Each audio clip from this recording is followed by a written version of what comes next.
স্বাধীনোত্তর ভারতবর্ষে পঞ্চায়েত রাজ গঠন হওয়ার পর এবারের পঞ্চায়েত নির্বাচনে রীতিমতো রেকর্ড করল কাটিগড়া গ্রাম পঞ্চায়েত। কাটিগড়া বিধানসভা আসনে বিজেপির শক্ত ঘাঁটি হলেও এই গ্রাম পঞ্চায়েত কোনোদিনই বিজেপি পঞ্চায়েত আসন দখল করতে পারেনি। কিন্তু এবারের পঞ্চায়েতে দেখা গেল ভিন্ন চিত্র। এই গ্রাম পঞ্চায়েত আসনে এবছর দখল করল বিজেপি। এ পর্যন্ত কাটিগড়া বিধানসভা চক্রে এই আসন ছাড়াও সিদ্ধেশ্বর, কাতিরাই, গোবিন্দপুর, লেবারপুতা, চণ্ডীনগর, পাঁচগ্রাম সবকটি আসন বিজেপি দখল করেছে। অপরদিকে কালাইন ব্লকের চন্দ্রনাথপুর, বৈকুণ্ঠপুর, রাজেশ্বরপুর এবং গুমরা গ্রাম পঞ্চায়েত দখল করেছে বিজেপি। শুধু ভৈরবপুর আসনটি বিজেপির দখলে আসেনি।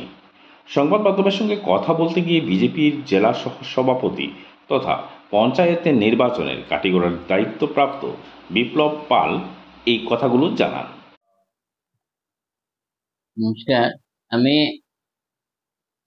যেহেতু দলের তরফ থেকে কাঠিগড়া সমষ্টিতে পঞ্চায়েতের বোর্ড গঠন নিয়ে জেলা সভাপতির নির্দেশে আমি এখানে কাজ করছি, যেহেতু আমার বাড়িও কাঠিগড়া সমষ্টিতে, তাই এখন পর্যন্ত আমরা কালাইন ব্লকে 5টি পঞ্চায়েত গঠন হয়েছে।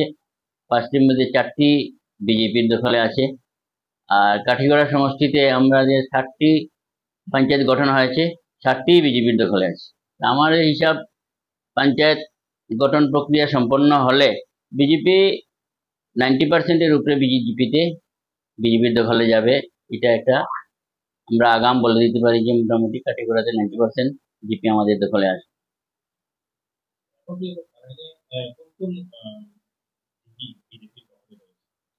এখন পর্যন্ত কালাইনে যে জিপিগুলি গঠিত হয়েছে তার মধ্যে Chandranathpur GP, Baikunthapur GP, Rajeshwarpur GP, গুমরা জিপি বিজেপির দখলে আছে।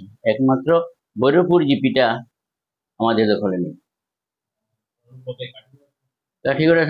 কাঠিগড়া ব্লকে আমাদের Kathigara GP, Siddheswar GP, Katiral GP, Gobindapur GP, লেবারপুতা জিপি, চণ্ডীনগর জিপি এবং পাঁচগ্রাম জিপি আমাদের দখলে আছে।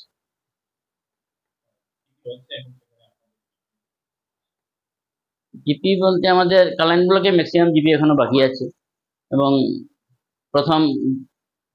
প্রথম সভা আমাদের যেগুলো জিপি এতে হয়নি করামের জন্য, সেই জিপিগুলিতে আগামী দিন মোটামুটি 7 তারিখে ম্যাক্সিমাম জিপি হওয়ার কথা আছে। 7 তারিখ এবং 9 তারিখে আশা করব আমরা আমাদের আশা সেই জিপিগুলিতে আমরা আমাদের দখলে নিতে পারব। ব্লকের কাঠিগড়া জিপি যেটা এবার বিজেপির দখলে গেছে, এটা এবার প্রথম বিজেপি দখল করেছে। মানে পঞ্চায়েত রাজ শুরু হওয়ার পর থেকে এখানে কোনোদিন বিজেপির কোনো প্রতিনিধিত্ব ছিল না, মানে পঞ্চায়েত সভাপতি ছিলেন না। এইবার সর্বপ্রথম এখান থেকে আমাদের বিগত দিনের দক্ষিণ কাঠিগড়া জেলা পরিষদ সদস্য অসীম দত্ত এবার এখান থেকে পঞ্চায়েতের সভাপতি হিসাবে নির্বাচিত হয়েছে।